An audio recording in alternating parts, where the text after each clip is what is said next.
சமீபத்தில் அகரம் ஃபவுண்டேஷன் 15வது வருட விழா பிரம்மாண்டமாக நடைபெற்றது. சூர்யாவின் முயற்சியில் இப்போது அவருடைய குடும்பமே சேர்ந்து எல்லோருக்கும் கல்வி என்ற பயணத்தில் இருக்கின்றனர். இவர்கள் மூலம் ஏராளமான பின்தங்கிய குடும்ப சூழலில் இருந்து வந்த மாணவர்கள் டாக்டர், என்ஜினியர் என்ற பெயரில் பெரிய பெரிய பதவியில் இருக்கின்றனர். அவர்களையெல்லாம் வரவழைத்து இந்த விழா நடந்தது.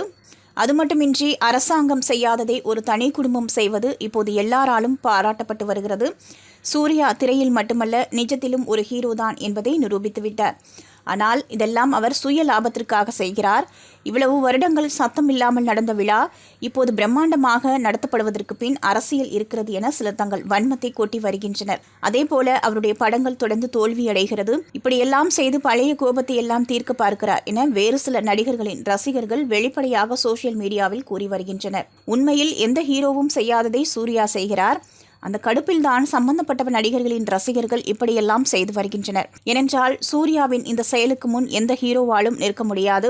கோடிகளில் பணத்தை வாங்கி கொண்டு செல்லும் ஹீரோக்களுக்கு முன் சூர்யா அதை கல்விக்காக கொடுப்பது மிகப்பெரிய விஷயம். யாரையோ இளைய காமராஜ் என்று சொல்கிறார்கள். அந்த பட்டம் சூர்யாவுக்குத்தான் பொருந்தும் என அவரின் ரசிகர்கள் பெருமையோடு கூறி வருகின்றனர்.